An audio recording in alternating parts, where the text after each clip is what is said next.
Bergerac, la ville de Cyrano, le personnage de littérature. C'est une charmante bourgade sur la Dordogne. Son agglomération compte 76 000 habitants. On peut donc y investir en cellier. Mais ceux qui l'ont fait n'ont pas forcément eu du nez. Ici, des résidences neuves partout, notamment en périphérie de la ville. Et elles sont loin d'être occupées en totalité.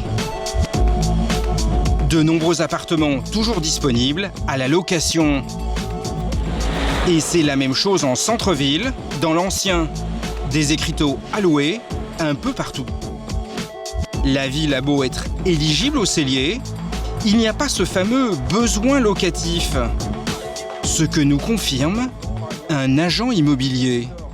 Pour la location, il y a beaucoup trop de plans neufs, locatifs au niveau appartement. Et là, on est en suroffre d'appartements. Alors pour les particuliers, c'est très difficile de trouver un locataire et de rendre son investissement au cellier rentable. Et malgré ce risque élevé, aujourd'hui encore, des promoteurs continuent d'écouler des appartements neufs à Bergerac.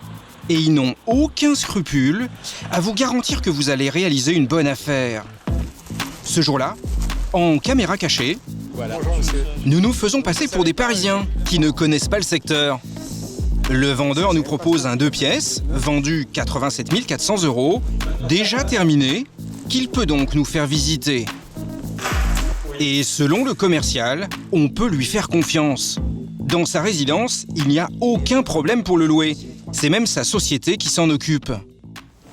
Et les autres qui ont acheté, là, ils ont déjà loué, ils ont trouvé facilement un locataire? Et à ce jour, ça dit quasiment tout est loué. Tout est loué? Ici, mon programme, il est quasiment tout loué, voilà, je peux pas mieux vous dire. D'accord. On se connaît pas, mais moi vous l'avez dit, je suis gentil, je suis honnête, c'est vrai. Et moi, mes clients, je les arnaque pas, c'est tout. Et contrairement aux commerciaux dans ce métier. Il se fait passer pour un chevalier blanc, et pourtant vous allez voir qu'il nous a menti sciemment. Bonjour monsieur. C'est ce que l'on va comprendre avec son collègue, qui s'occupe des locations, et qui au départ pourtant en rajoute une couche. Quelle chance j'ai de louer mon appartement ici? Mais toutes les chances. Mais l'appartement, le problème, mais je le loue immédiatement. Alors, avec une idée derrière la tête, nous lui demandons de nous montrer les boîtes aux lettres. Une précieuse indication sur la présence d'habitants, et nous n'allons pas être déçus. Ouais, parce que vous voyez, tout ça c'est vacant. Alors, il y en a un... Tout ça c'est vacant. D'accord.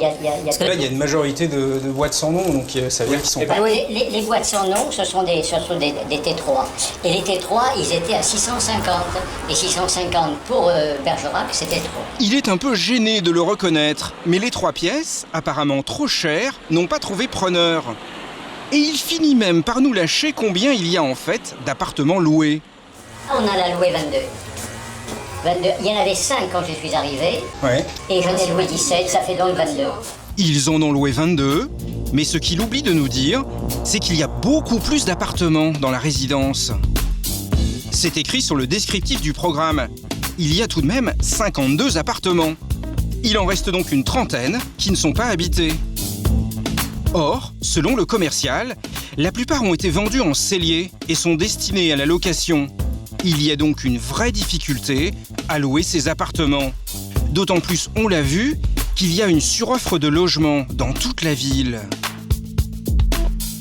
Le vendeur a bien senti que l'affaire lui échappait. Alors, il va nous proposer une offre commerciale. Celle qui, en général, arrive à convaincre les investisseurs, les plus méfiants. Il nous suggère d'acheter l'appartement en packagé, c'est-à-dire avec divers frais inclus, comme les frais de notaire et surtout des assurances.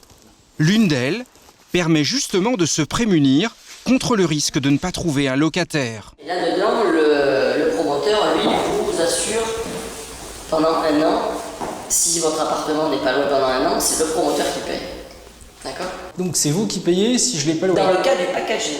Le packagé, une solution qui coûte 8 à 10% de plus, mais qui donne l'impression de faire un placement sûr.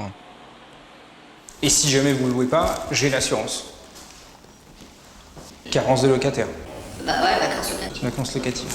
Mais là encore, ce qu'il ne nous dit pas, c'est que même avec ce genre d'assurance, Lorsqu'un investisseur ne trouve pas de locataire, il peut ne pas en sortir indemne.